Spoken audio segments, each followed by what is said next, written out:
Good day, everybody. Before we get into the content, I'd like to remind everybody that although I am a mechanic, I am not your mechanic. Please see your technician for professional advice. Everything in this video is for educational purposes only. I am not responsible for any risks you take, damage to your vehicle, improvement to your sex life. With that being said, stay safe and enjoy the content. Good day, everybody. Today we're going to be doing an alternator on this 2016 Toyota Rav4. Now there's a tiny difference in just the electrical connector between the all-wheel drive and the front-wheel drive model, so this process should apply to the front-wheel drive models also. This is the 4-cylinder model. Now before we begin, first things first, negative battery cable. Okay, I used a 10 open-end wrench. The way this was previously put on here, originally put on here, there wasn't much room to fit a socket and ratchet in there, but the 10 was more than enough to, the open end had more than enough grip to loosen up that, and set that aside. Okay, next up we have the belt tensioner. Oh, come on, give me some focus. There we go. So it's going to be this guy that I'm tapping on right here. That is going to be number 14. I'll get my socket on there, or my you have a service kit. I like to use these guys because they allow me weird angles. Whatever, I'll show you. But if you can get a 14 on there, you can do it. You can do it with the socket on there. You stick to your method. Okay, so like I said, you don't need this specific tool, but this is the one I use. It is a number 14, and I like to use it because I don't have to reset and re-ratchet or nothing like that, and it usually allows me to get the belt loose the first time we go. It's actually a little warm. I just touched it, so I'm just gonna use this to guide it off.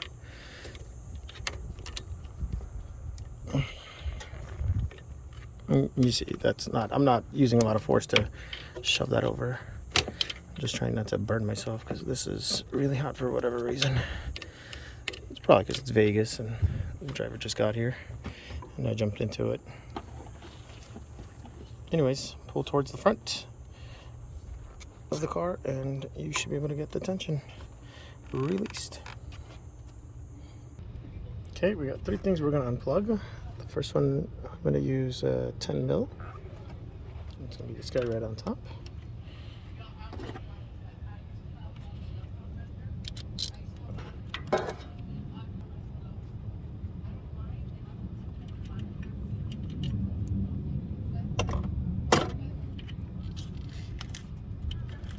Okay, next is going to be this guy right here. I believe it's just like a down and up kind of thing. So see how that kind of shifted down a little bit.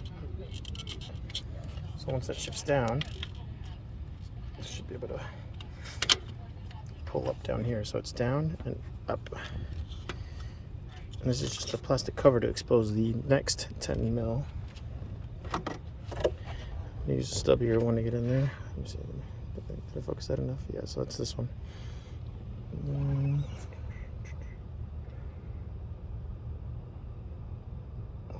Also 10, that's a little shinier.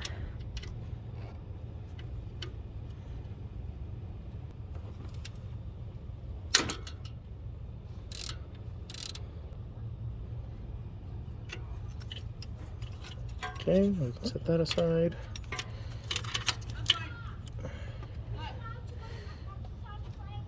Now there's this electrical connector right here. That's the next part. Okay, so usually I'll press on this side. That's where the release clip is. Try to give you guys a 360 of that. So this will be facing this way. So you have to press that in. That'll release the mechanism, and then you'll be able to pull it out. So it's squeeze however you can, and then pull out. And that should be it. Now we should be ready to go after our main bolts. try to hold the alternator in, and let's get this puppy out and get the new one in. Okay, next we're going to loosen this guy up. And that is a number 14. Well, loosen, and I say loosen, I'll remove it after I remove the bottom one first. And yes, I actually pre-loosened this a little bit. Don't want you laughing too hard at me, watching me struggle.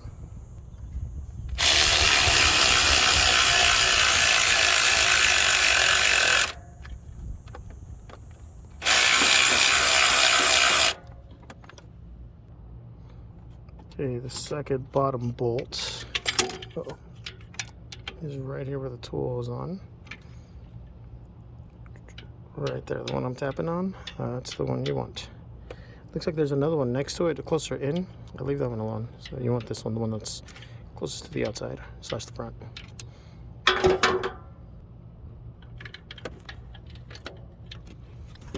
Oh.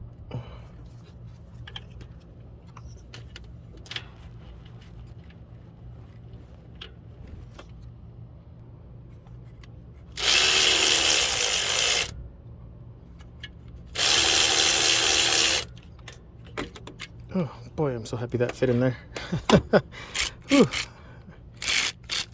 See, that is still the 14.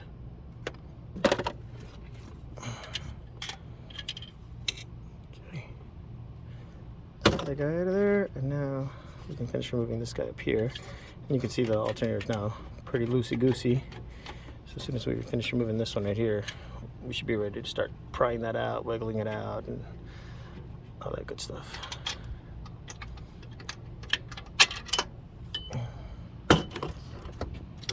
Now you can remove the, is it on camera? I'm pointing at nothing, aren't I? Yep. Just pan that up a little bit. This guy right here, it does tend to give you a little bit extra wiggle room, so it's not too bad. Just flip this, and this whole piece should come right up. Now you get more room, and this harness isn't completely obstructing, or less obstructing. Oh, wow. This one was forgiving. Usually I have to get a pry bar and get that out of there. Lucky day.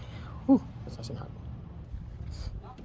And this was just a little hot, so I just went to go get a little something to help me grab it so I don't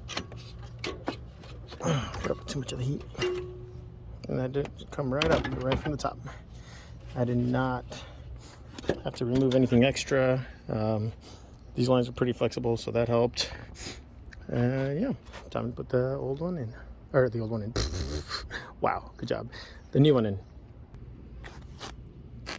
This bracket, this connector right here is one of the biggest things that you need to look at. Aside from the obvious, you know, do the holes are in the same place, or the brackets extend out, all that. Aside from that, maybe pulley thread count.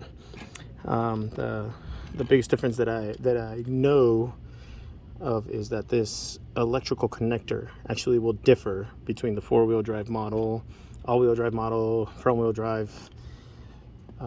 So that's so long as you got this connector the same, there's a pretty good chance you're going to be in great shape. Hope you enjoyed the content.